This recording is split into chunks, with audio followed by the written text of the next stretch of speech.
Hey, everybody, welcome back to the Soul Rising podcast. I'm so excited to bring you my special guest today, my friend Andrea Ashley from the Adult Child podcast. Andrea was real. I get confused. Is it Ashley? Is it Andrea? And Everybody. It's just not Andrea, that's all that matters. it's Andrea. Straight up Andrea. I like it. Um, you were lovely enough to have me on your show, and we had a really great conversation about all things addiction and recovery, emotional abandonment, stuff that you're into. So I'm really excited to bring you and your knowledge and your wisdom and your experience. So do you want to take a minute and introduce yourself? Stuff that I'm into. Emotional abandonment. Lovely. Yeah. Um, Andrea, not Andrea. That's the only way that anyone can fuck up. Mhm. Recovering alcoholic. I had 15 years in September.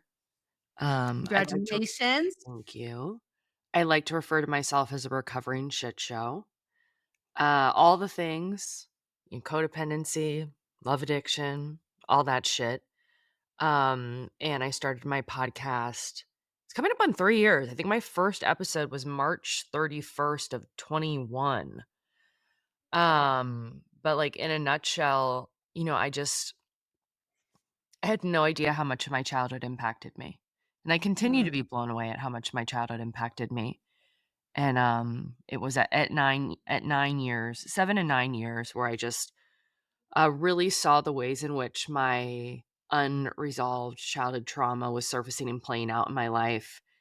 And that was after assuming that, like, yeah, my childhood wasn't great, but like, I definitely didn't think it qualified as trauma Mm. um, at all. And so, yeah, it's just been this never ending unfolding of the journey. And so I learned about the term adult children of alcoholic and dysfunctional families. Initially, the term was just adult children of alcoholics, but it didn't take them long before they realized that the term was applicable to many different types of dysfunctional families. And so yeah, I realized that I was an adult child and started healing this shit and still healing this shit. And Mm. part of that too was trying to figure out why I was put here. Like what's my purpose? And that led me to launching the podcast and then my community. And so the past few years have just been like building that and really just continuing to heal in a very public way. Which is Yeah. enough. What is that like? Ugh. You know, I've been going through a hard time and like the holidays was just really, Mm. really hard and not necessarily like the holidays, but like that was in like part of it, but just the timing of everything. And so um I don't know how to be any other way than just completely authentically myself. And so yeah, like crying. Like I couldn't cry. I didn't start crying until about a year ago. Like throughout all this Really? journey. Yeah, I've just been so stuffed up. And so Mm. to now be able to just to cry on the podcast and you know what? I've never advertised or tried to come across as like I'm not a fucking expert. I'm not healed. Yeah. I'm just Yeah. another one of you just on along for the ride. And so Yep. Yep. um a part of me, not a part of me, like I know in my heart and soul that like I was um brought into this life to like be a voice for this cause. And so it's a great honor, but also, it's, like, extremely fucking painful. It's like, It sometimes is. I just wanna be like, "Alright, like, enough, God." Like, that's how I felt, Yep. like, the past few months. It's just been like, "Alright, like, can I catch a break? Like, come on, like, I ca enough, enough." Doing this work, we have to relive things, right? As we're in this work and we're trying to heal ourselves and then help other people also, we're constantly in it, right? Like my work is very much about grief. So Mhm, I'm constantly feeling the grief and I can't not feel that or else it will become inauthentic. I mhm, can only give away what I feel and my own experiences. So I have to keep going into that place to be able to keep giving it away, mhm, right? mhm. Absolutely. And, the way that the where I really see the fruits of my labor is, like, in my community and the vulnerability and the honesty in what people share in my groups is, like, beyond anything I've ever experienced, like, in a 12-step meeting, And I know it's Mhm. 'cause I show up as myself and I don't hold anything back. And so, like, it's really quite amazing to hear what people are willing to share in group, like, stuff that is Mhm. really shameful.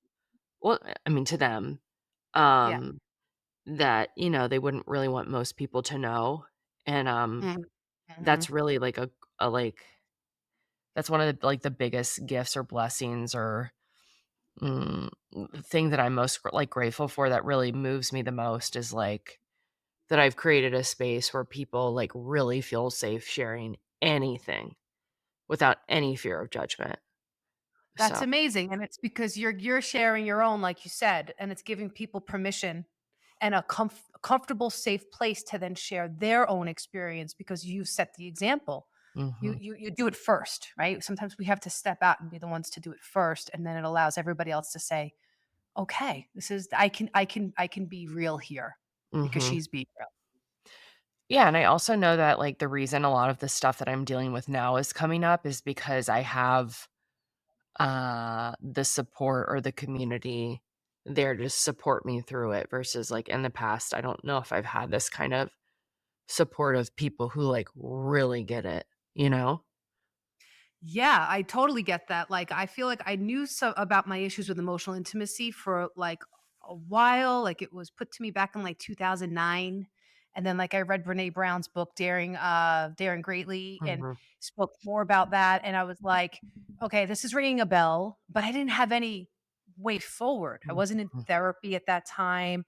So I think my brain like tried to protect me and was like, "Oh, no, no, no, that's not you." That, talk you out of it because mhm. I didn't have that safe place, but now you have that community. That's awesome. Can you tell us more a little bit about your groups? What do you do? Are they Zoom Yeah, workshops or what Zoom, so they're 4 times a week.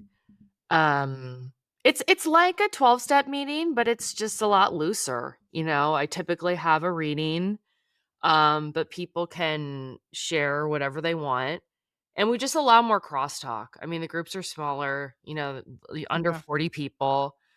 Crosstalk from the perspective of not, like, telling people what to do, but, like, Yeah. commenting directly on, like, what somebody else says and how it impacts them, and I think that that's, important. Um Not everybody is in a 12-step program, most people are, but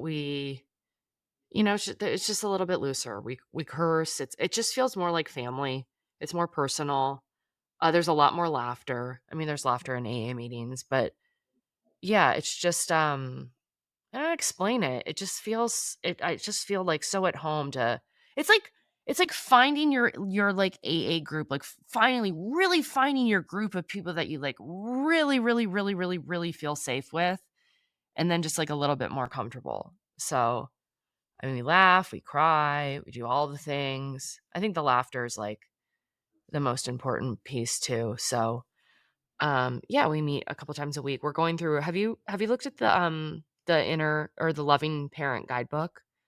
Have you seen it? No, I mean, I've seen it and I've heard of it, and my sponsor has it, Mhm, and we do meetings at her house on Wednesday nights, just some women, and mhm, we try to pick a topic out of that. We'll just mhm, flip to something. So we're trying to like talk about stuff in there, but I haven't actually gone through it. That might be in the future. Right now, I'm reading Codependent No More mhm.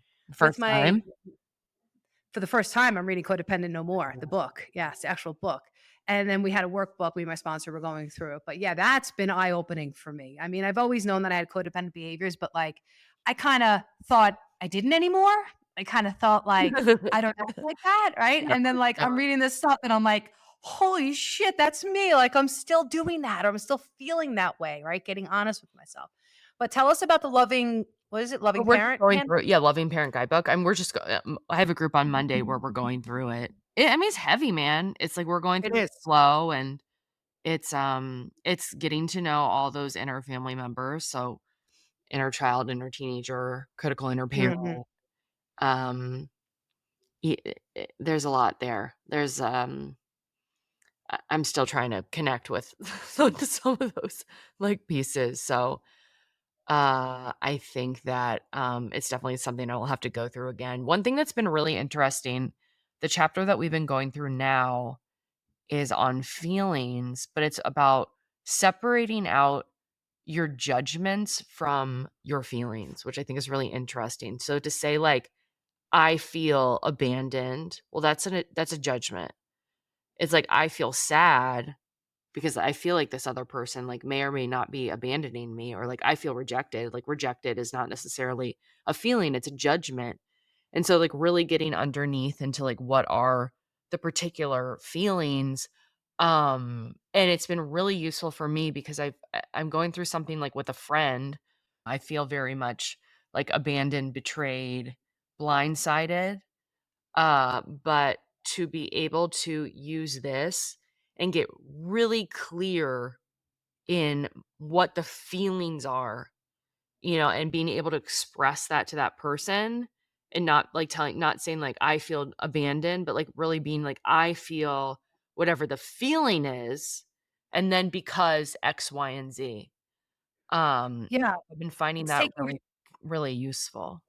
it's taking the blame off of the other person because I Mhm, feel abandoned, right? Automatically assumes you abandoned me. mhm, So getting really honest with the I feeling, like I act this is and really, yeah, that's huge. I love that. Really getting to the heart of what am I actually feeling here instead of just saying what happened, mhm, right? It's like the difference between when in writing they talk about showing versus telling. mhm, And showing is really getting to the heart of the feeling and then being able to express that.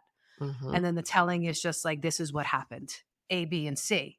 So I feel abandoned. You really don't feel abandoned. Maybe you were abandoned or you think you were abandoned, but what's the feeling? Because then you can start to heal it. I love it. yeah, they say, like, if you I think what does it say in there? It says, like, if you s I feel like, I feel as if there were, like, a couple different examples that, like, if you're using those, then you're really saying a judgment, you're not saying a feeling, which I thought was Oh, useful. yeah. And how insidious is that judgment, No right? shit. Like, my God, I still catch myself all the time. It's like I go to that default and I think we know survival traits, right? It served us at some point when we had to size up our environment or size up our situation or how should I act so this person approves me so then I don't feel abandoned, like all that kind of stuff. Mhm. But and so it's in us. It's like in the core of us. Like what happens, I guess, between birth and like 12 years old, I would maybe Yes, guess. I don't know absolutely. really scientifically. That shit is in you. No kidding. And it takes a lot of freaking work and awareness and stopping, being conscious, shifting the thought, using your tools, all that. And a lot of people I think just don't have the time to like slow down and say, well, what is that I just felt? Right. And then explore it. And then maybe explore it with a professional or Mm. a 12 step program. So this takes a lot of time. It's no surprise that you're going through some shit right now. I mean, I every couple of years in recovery, I It hit like another dark night of the soul. it is. It's and it comes from, like, all it just comes from all over, right? I feel like I'm just getting hit from all different sides, but it's all it's all, like, mom shit, Right. it's all mom shit. Yep. Yep. Or dad shit for some people, Yeah. but a Petty, lot of you it know? is the mom stuff, the relationship, especially with a mother and a daughter. It's the Is somatic very stuff too. It's like I had the realization that so much of my healing up until this point has been very conscious, Mhm. in the head, and, Yes. I had a hard time with, like, the inner child, like, I knew that it was valuable, but it just seemed so fucking corny to me. It just seemed so Right. corny for such a long time, Mhm. and then really just coming to terms with how important that is, and then also how important the somatic piece is, and, like, I can do all the talk therapy in the world or thinking about this stuff, but, like, until I really, like, deal with what is stored in my body and connect to Yes. that and let that come out, like, that was Yep. another piece that I really just I mean, I consciously understood, like, that that's important, but it's been through the past, I don't know, 9 months that I've really seen, like, "Oh, okay, like, like, this is how you heal, actually." Like, it's true, it's like So what are you body doing? keeps score What are you doing? Like, what kind of body, like different breath things. I mean, work or it's a lot of breath work, but really mostly what I'm trying to do is, when the things come up, like really sitting in it and trying to notice like where it is that I feel it in the body, Okay. and just really be with those sensations and those feelings, and kind of like, I guess, a little bit of like parts work of like, trying to ask, what is this part trying to tell me, but really just sitting through the uncomfortable feelings. But the breath work has been like really fucking helpful. Hmm. Yeah. Really I helpful. wanna get more into that. Interesting you're saying this because for the past, like, week or so, I've been really thinking about, because as I'm trying to plan my own workshops and stuff, I wanna bring in that somatic piece because that's Mhm, really where healing comes in, and I do breathing, I engage the vagus nerve, stuff like that, and I do yoga nidra sometimes, and I can feel when I'm not re when I try to relax and something's not relaxed, right? And then I heard recently, just let it, like, roll through, like, mhm, wherever you feel a blockage or a stop, just try and let it roll through. But mhm, I've done RRT, which is rapid resolution therapy, mhm, and I've also done, EFT, tapping, mhm, that kind of stuff. So that helps, but I don't feel like I've dove into it like I should have, because we do not heal trauma by reliving trauma. Talk therapy does not work for trauma. It just makes it worse, right? Because we're still it's neural pathways. We need to rewire our neural pathways. And when we're constantly talking about it and reliving it, we're actually carving deeper pathways. mhm. You can't make sense of trauma, like you said. It's stored in the body, it's stored in the brain.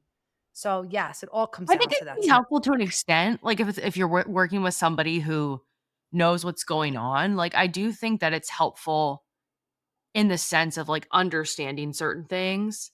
If Right. you have Yes. somebody who, like, really does understand, like, the dysfunctional family dynamics Yeah. and the way it's, like, manifesting in your behavior, so I do think it definitely can be helpful. It's not the only way through, but I think it's mostly helpful when you're working with somebody who, like, actually understands this shit. If you're just, like, working with, like, the average, like, regular Joe therapist, it's probably not gonna be that helpful. But if you have somebody who really is able to, like, point out the intricacies and, yeah, like, diving deeper to see, like, what could be really triggering certain things, I think it's really helpful to understand things. Um I agree. I agree. And the belief systems, right? Like Yeah. like my therapist worked really well with me in that, like, okay, well, she used to say, all right, so this is what you think might happen because you're hypervigilant and because of your trauma.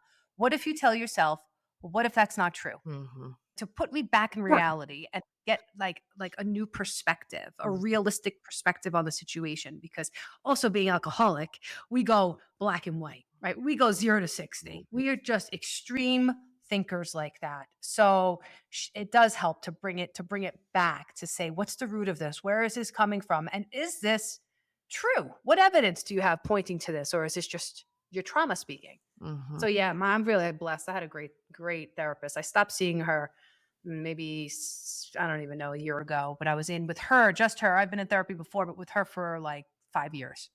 And that I did the tapping with her and stuff. And then I did the rapid resolution after that to heal some traumatic loss, some sexual trauma stuff. So it's all good. It's all good. Like it's not one or the other.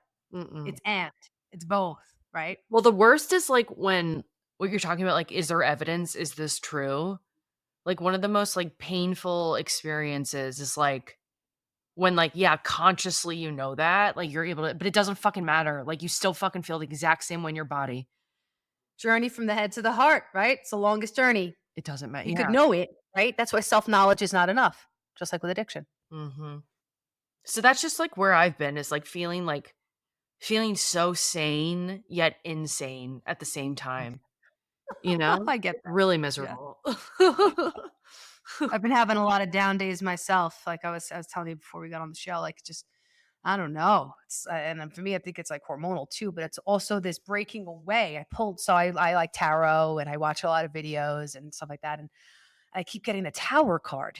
Do you Mm, know about the tower card in tarot? So that's like falling down of like old structures, mm, or it could be evidenced out like in physical reality, like a job, losing a job, or losing a relationship or a home or something like that, to then rebuild. It's actually a very positive card, but you got to go through the hell first before you get to the other side.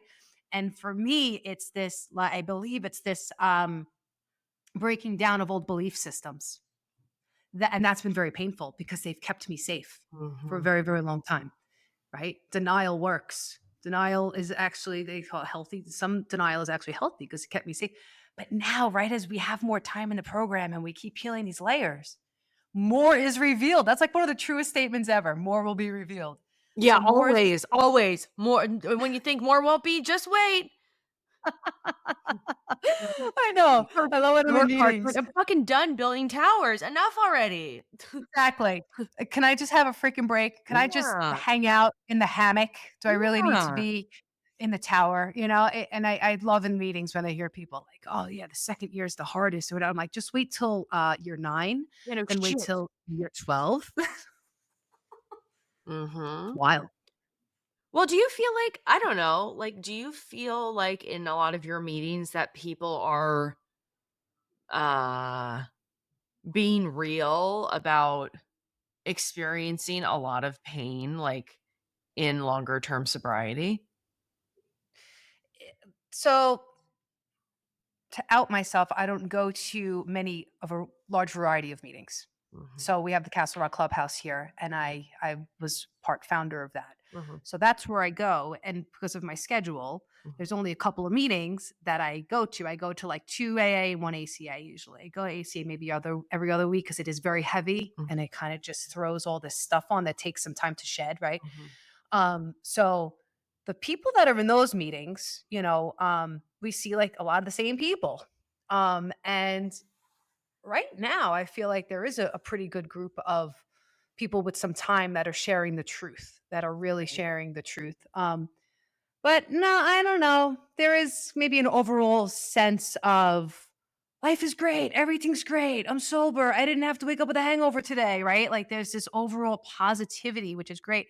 But I think maybe people are afraid to really go into it because maybe they're afraid to relapse. So it might keep, like, I know people who have been in and did the steps and did everything, but really didn't go like deep enough. Like they just got the rewards of like not drinking and that was enough for them.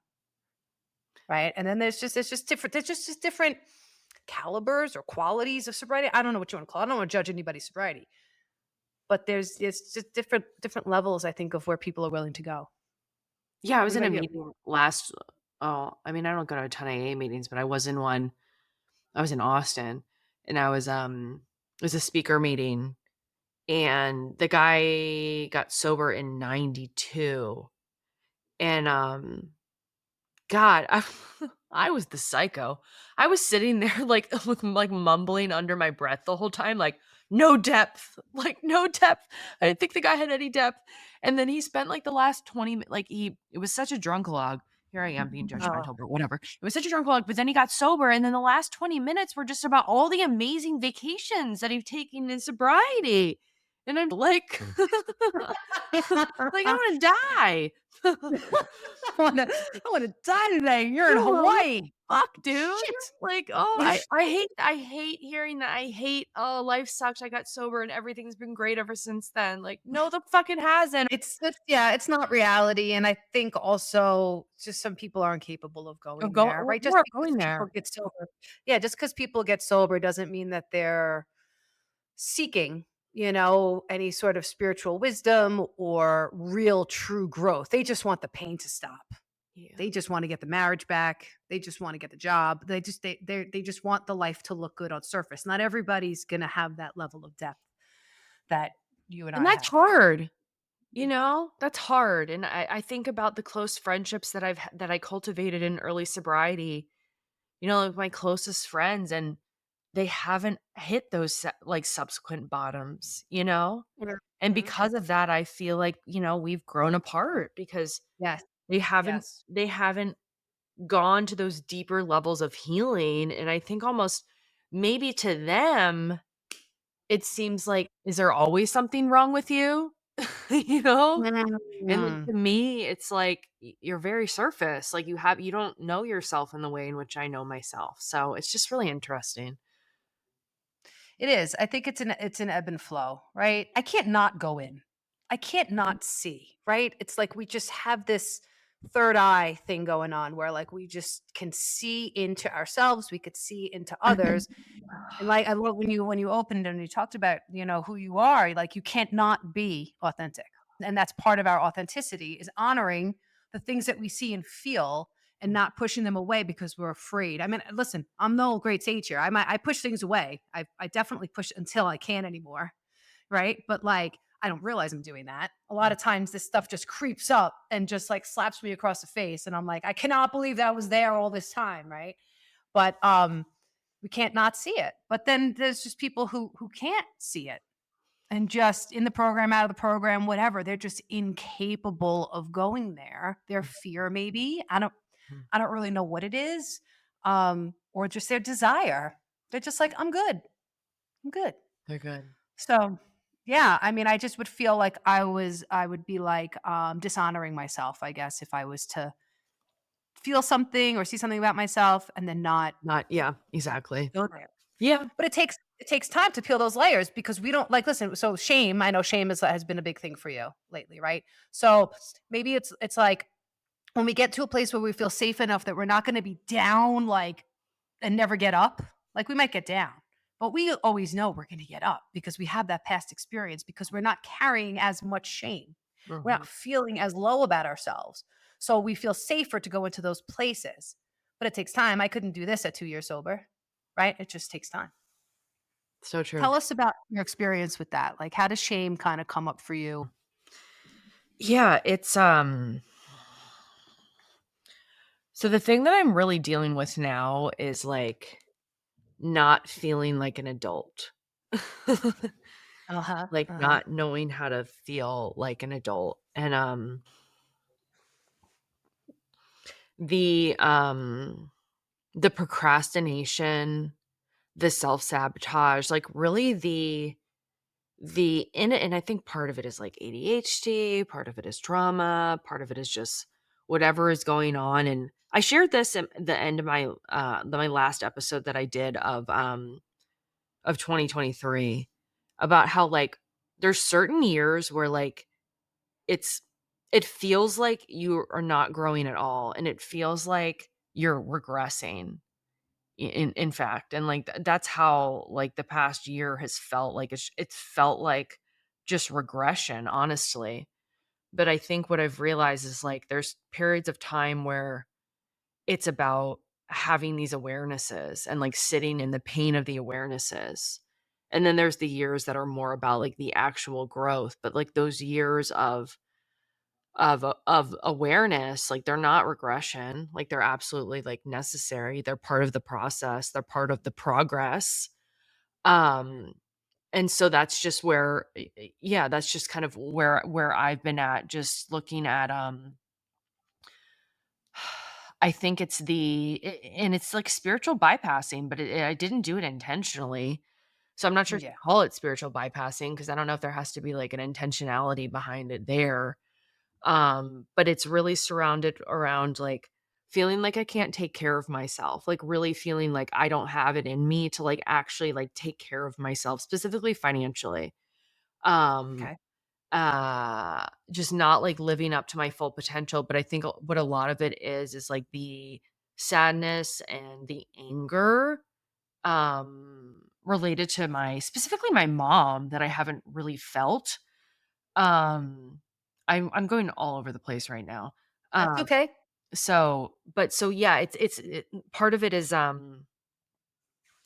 I just feel like I can't get my fucking act together, and, like, it's really Mm, the past couple months have like, past couple weeks have really been bad as far as, like, it's like these tasks, like, these things that will, like, move me forward, like, here's for example, like, and I just finished this yesterday, but here's some shame. So a lot of my shame is just around my inability to, like, just, like, get shit done, like, why is this such a challenge for me? Like, what is actually going on here? So, for example, merch for my store. So, I announced, like, I was gonna design all this new merch, I was gonna have a sale for Black Friday. A lot of shit started to pop up around the holidays, like, right before Thanksgiving. I just didn't have it in me. Like, I did not physically have it in me to, like, get it done and get it ready and have it, like, out there. But I announced on the podcast, like, "Hey, I'm gonna have this really big Black Friday sale," and I just couldn't mhm, get my act together. And I gave myself some compassion and grace there because I did have a lot of things going on.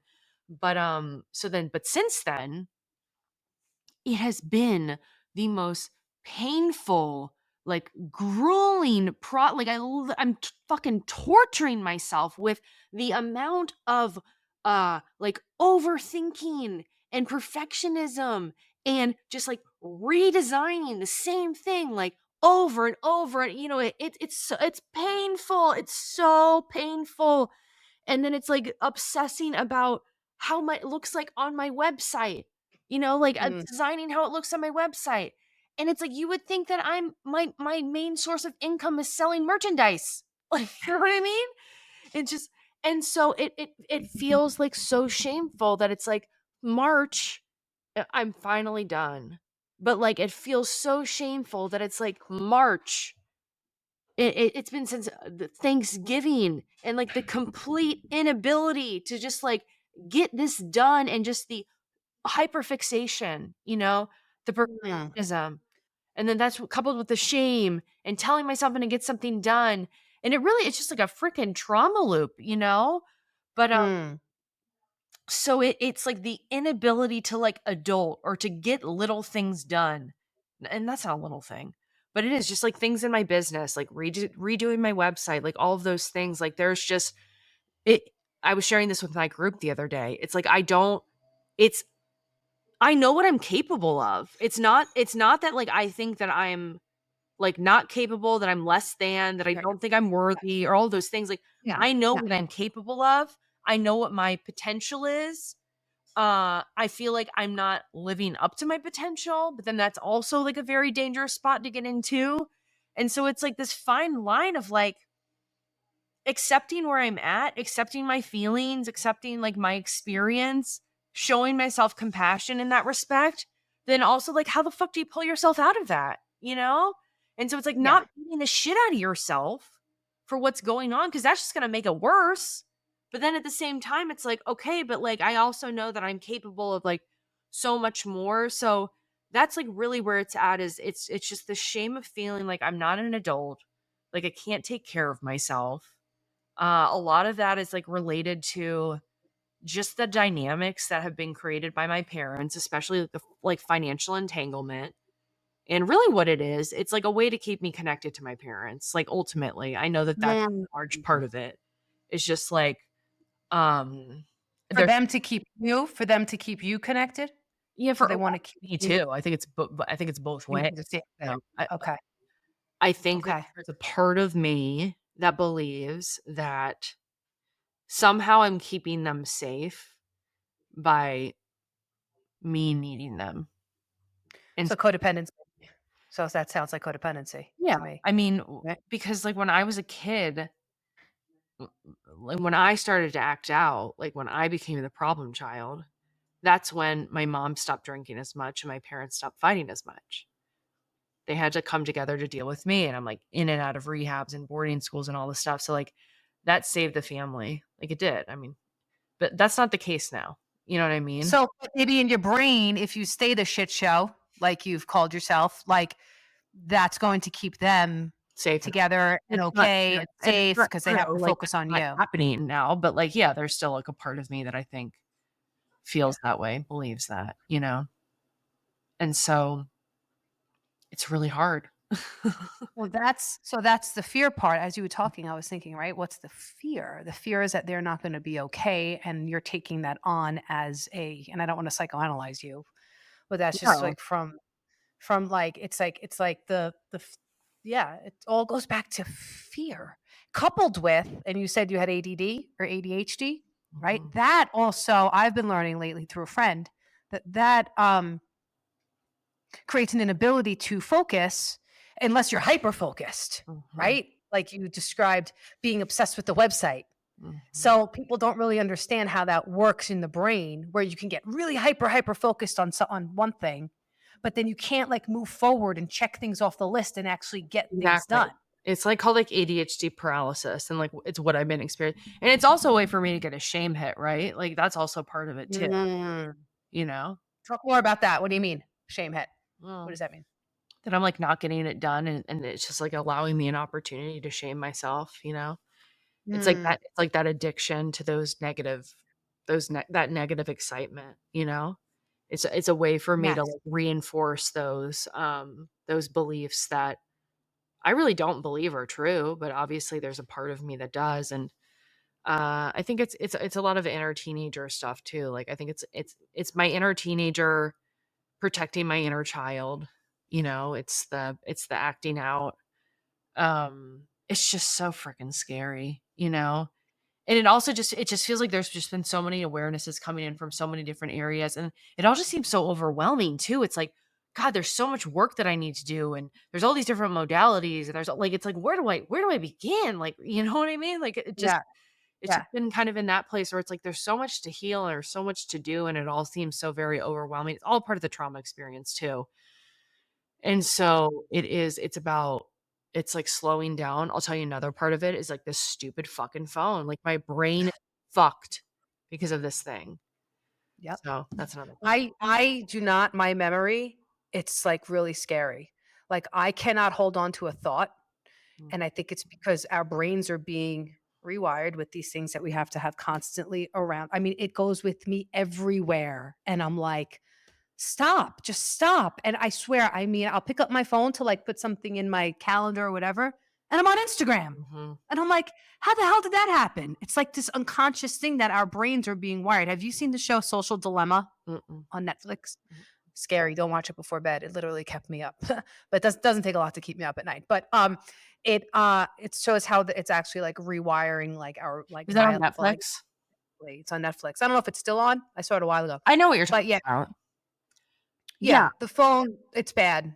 It's I'm really, really bad, and they've figured out a way to get us addicted to it. The dopamine hits, the whole thing. It's just scary. well, I wonder how much of like my ADHD is actually like as a result of like the phone stuff. Like because I didn't used to have Yes. this problem, and it's extreme, and I understand people say that, but I'm telling you, like, compared to other people, like, it's fucking extreme, and it's not social media, it's games, Candy Crush, or, like, this other game that I play, and I have, like, a complete Uh-huh. inability to just sit and do one like, thankfully, right now, like, see my hands, like, I feel like whenever I'm doing something, I think I really should force myself to have to be like this the whole freaking time, because I could just be down here and playing, like and I do, I'm always just playing a fucking game. So maybe I need to start doing this. Show me your hands, Andrea. Show me your hands at all times. Put your hands up. But it's so true, right? Because like, I'll be in a group and I'll, like, put my phone down. I'm like, "Alright, put it aside." And then you're right, it's like 15 minutes later, I'm like, "How the fuck is my phone in my hand?" It's like zoom, Yeah. it's crazy. It's just crazy, and it's all screens. Like, my daughter the other day was in the kitchen doing something, and she heard my other daughter in the living room watching a show, and she all of a sudden, like, I just kinda watched her, and she just went zoom, and she just, like, forgot what she was doing. She's, like, in the middle of her homework or something, and next thing she's on the couch, and, like, 10 minutes later, I'm like, What's how did this happen? Weren't you just doing your homework?" I'm like, "You just got sucked in. It sucks you in." So we have to be like really, I guess, even more disciplined. And speaking about like before what you were saying about like giving yourself compassion and grace for like not being able to do it all and to get it all done. And that is awesome and we need a lot of that. But then you also talked about, well, then where is that line of like discipline or like can we constantly let ourselves off the hook with this compassion, with this self-compassion and grace?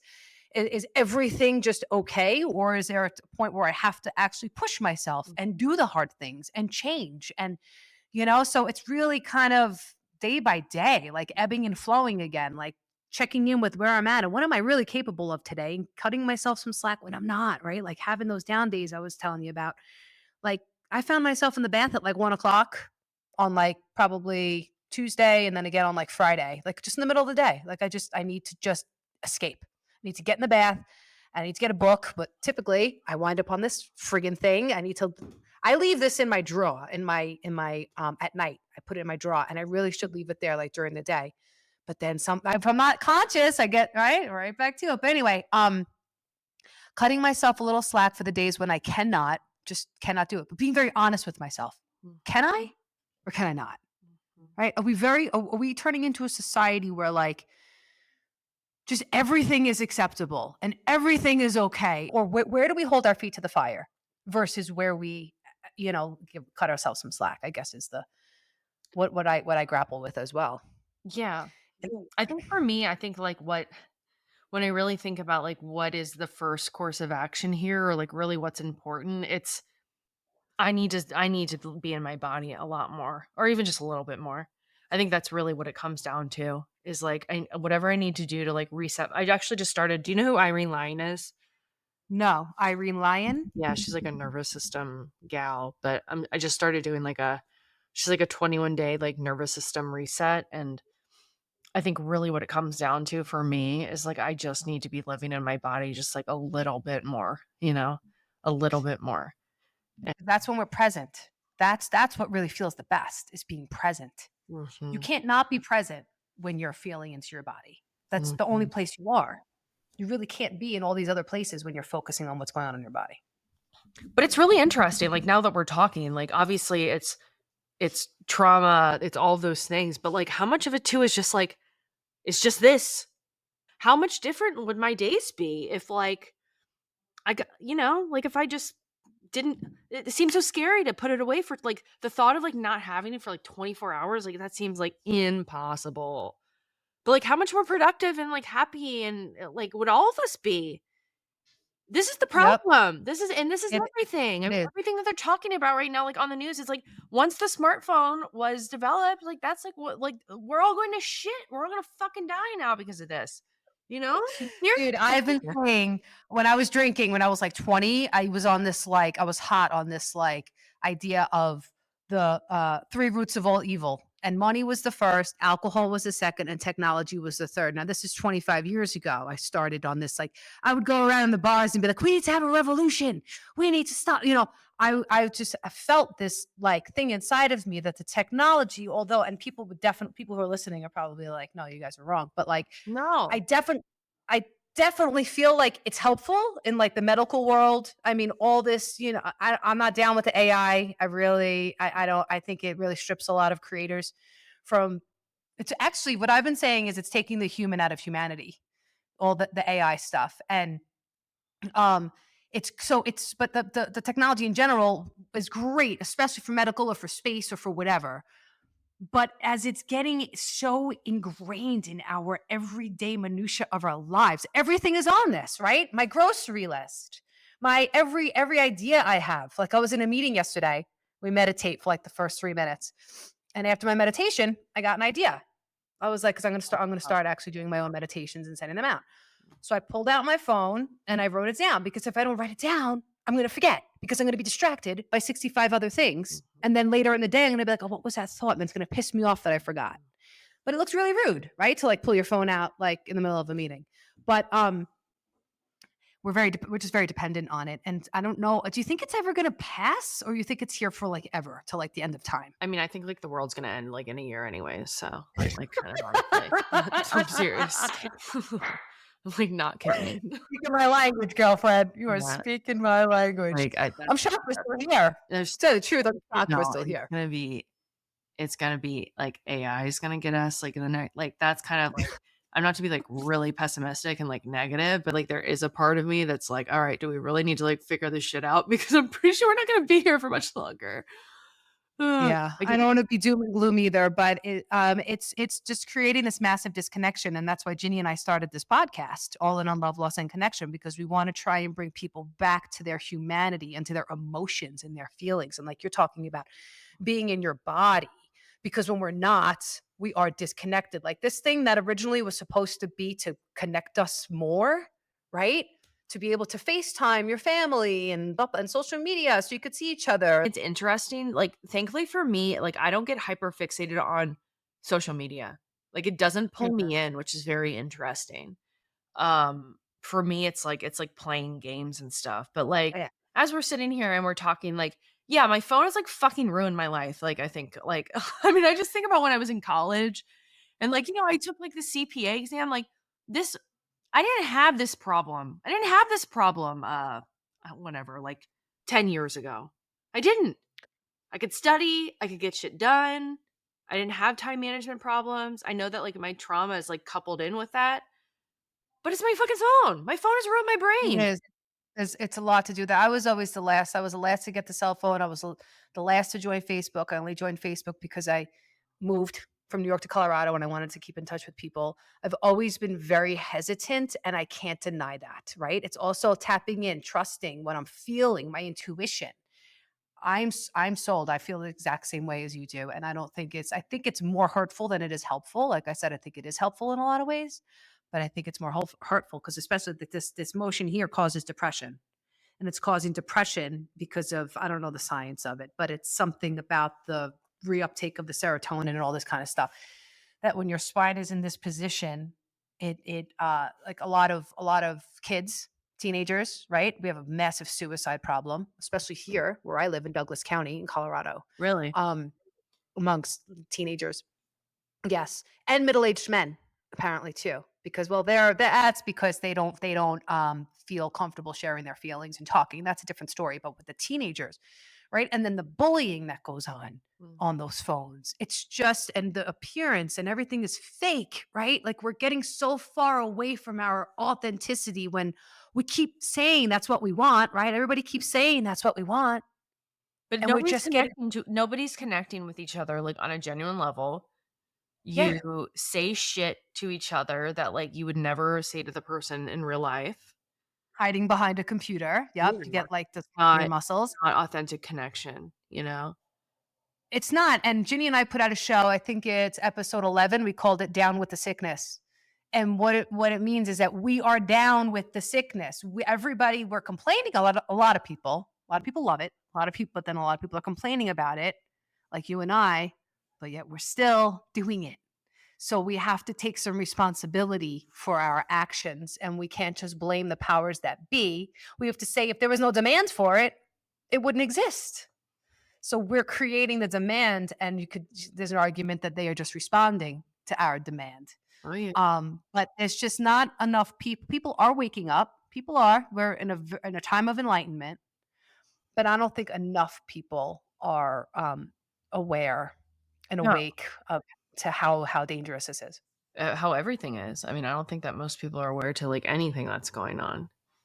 So Yes. Yes, there's a lot, and that's our job, that's what we're doing here, Andrea. All I know is that there is something going on out there, but I'm still hopeful, all that to say, I am still hopeful that, I do feel that we're in a bit of a race for time. I do feel that the more people that are that can wake up a little bit more quickly to this kind of stuff we're talking about and just tapping into their own emotion, mhm. right? Just bringing it back to what we started talking about, like, being real and true and honest with their past experiences, their childhood, whatever happened, stuff in their 20s, that's whatever it is, and going into that and healing because that's the only way that we're going to feel inspired, motivated to live our best lives, which I really can't Mhm. stand that phrase. Living my best life. I wanna My best circle life back anyways. to what you said earlier about, like, showing ourselves compassion versus, like, do you just cut yourself slack on everything? And I think the one thing that I'm really trying to do is, like, okay, let's pick something, like, really small. Like, what is something really small that is really attainable for you, you know? And, Mhm. and getting our little wins there. Even if it's Yes. and just building upon that, because, like, I mean, I have a list of a million bajillion things that I've been putting off that I wanna get done. It's super unrealistic for me to think, like, in a day that I can just knock all these things off. I mean, that's also part of, like, the ADHD too, is, like, the time blindness and thinking that, like, I can get things done a lot faster than they actually will take. But I think Mhm. it is just, like, building off little things, like, what is something, like, really small that I can get done that I can feel good about? And then trying to, like, build upon that, you know? Yeah, and having patience. Having patience for yeah, this stuff is gonna so much of this stuff takes time. Mhm. Right? What did we say? It took a certain amount of time to walk into the forest. It's going to take time to walk out. That's also to do with the shift of our mindset and how we're, wanting to think differently and get out of these dark places. And I think to, like, tie it up in a nice little bow, like, to relate it back to, what I talk a lot about on my podcast and to everything that we're talking about here is that, like, generally speaking, when we're dealing with all of these behaviors, the self-sabotage, the procrastinations, the living small, the all of the things, it's all about, like, this, there's a part of us that thinks that we're keeping ourselves safe, and it's rooted in childhood Yeah. in some way or another. And so, I think it's really about getting curious about that.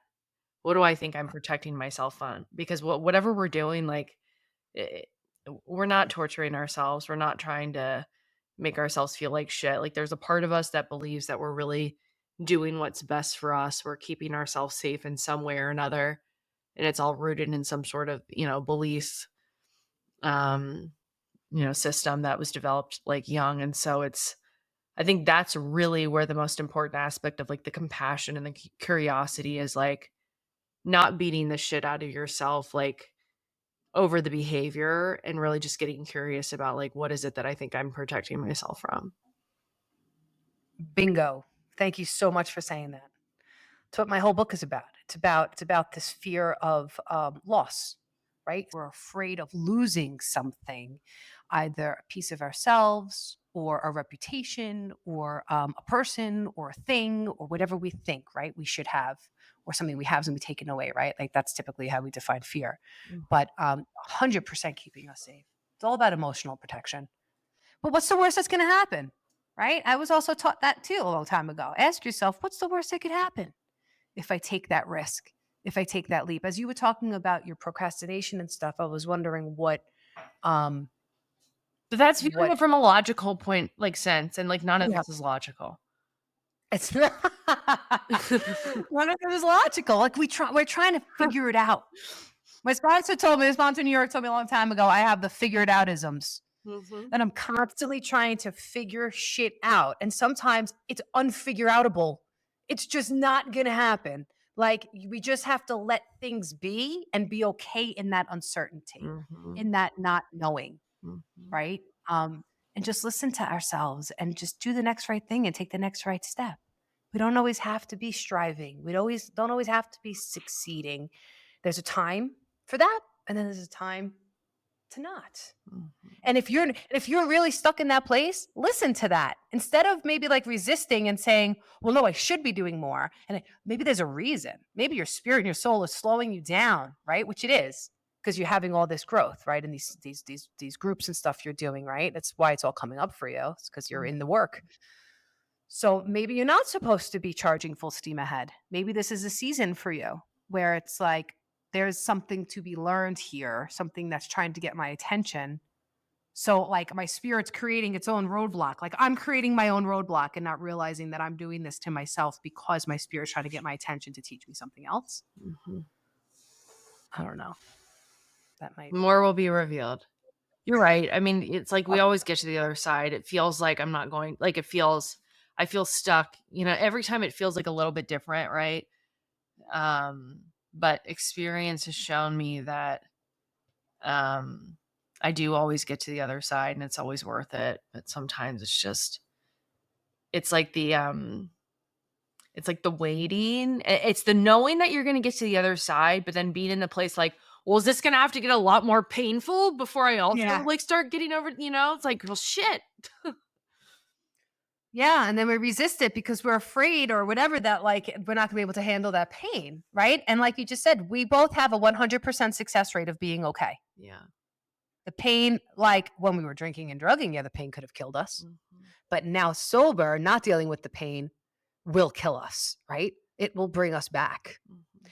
There's just two options, and they're both painful. Absolutely. Right? There's no way around it. So it's going into that pain, using the tools, trusting that we have everything we need.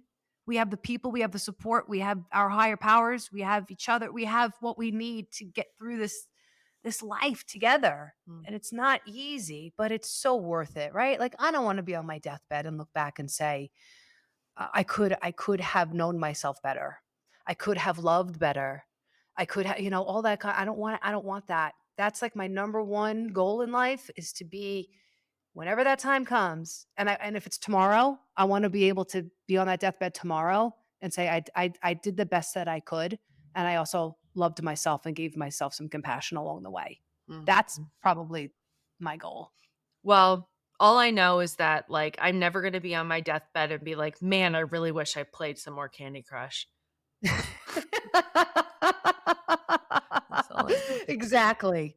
Exactly. Oh my gosh. All right, so let's both try. How about this? Why don't we check in with each other? I have your number. I'll text you because I think that's just a lot easier and I want to be your friend. So I'm going to text you. I hope that's okay. Yeah, And let's check in with each other and say, all Ooh, right, how are you doing okay. today with Yeah, the and with the phone? and I need to make a little I'm gonna make an effort, like, after we get off, like, no phone for an hour. No phone. No phone. At least for an hour, exactly, in small bits, like anything, any other habit we're breaking, it needs to Absolutely. be done incrementally. Awesome. So is there anything else you want to say? Anything else you want to share to our I'm sorry, I feel like I talked a lot and No, that's it's maybe when I edited, I loved it. throw Go check myself out my back. podcast if you wanna hear about how I hit my bottom, go listen to my first episode. It's called The Tale of Two Brians. Um, if you're unfamiliar with this term, adult children of alcoholic and dysfunctional families, please go read the laundry list. It's the 14 common characteristics of an adult child. The first time I read it, I about shit my pants. There's a very high likelihood that you are one. If you are somebody who's sober and I don't know, like you feel like you should be further along or you should be happy or whatever, like my whole view on all this addiction stuff has like really changed. It's all trauma rooted in my opinion. There's so much more work to be done. And yeah, it's all childhood. It's all childhood. So go look at the laundry Yeah. list and your mind will be blown. So I will post that. I will put that in the description. I'll put a link to it, yeah. down below. So where can people find you? I will also put your links Yeah. down below, but where Podcast is anywhere adult child, you'll find it. Social media at adult child pod. I've been kind of taking a like when I was struggling over the holidays, I really just took a step back. And I'll be honest, it's really been hard to like get myself back into it. So I do need to get back into it some. But yeah, anywhere you can email me at Andrea at adultchildpodcast.com and go listen to my shit, folks. and your groups, where can they find your groups if Yeah, they wanna join that? yeah, I'll give you the link. It's called The Shit Show. I think the the website is just like the shit show .mn, which is like Mighty Networks. I think that's just all it is, but I'll give it to you. Um, Okay, send me the link, I'll put it in the description. I will. Thanks, girl. This is great. Yeah, you're awesome, and thank you for sharing your heart and your soul with us and your truth and your vulnerability. That's what I think attracts people to you is just you're just so real. So, I love you and thank you, Thank you. and I'll talk to you soon, all right? Yes, you will. Be well.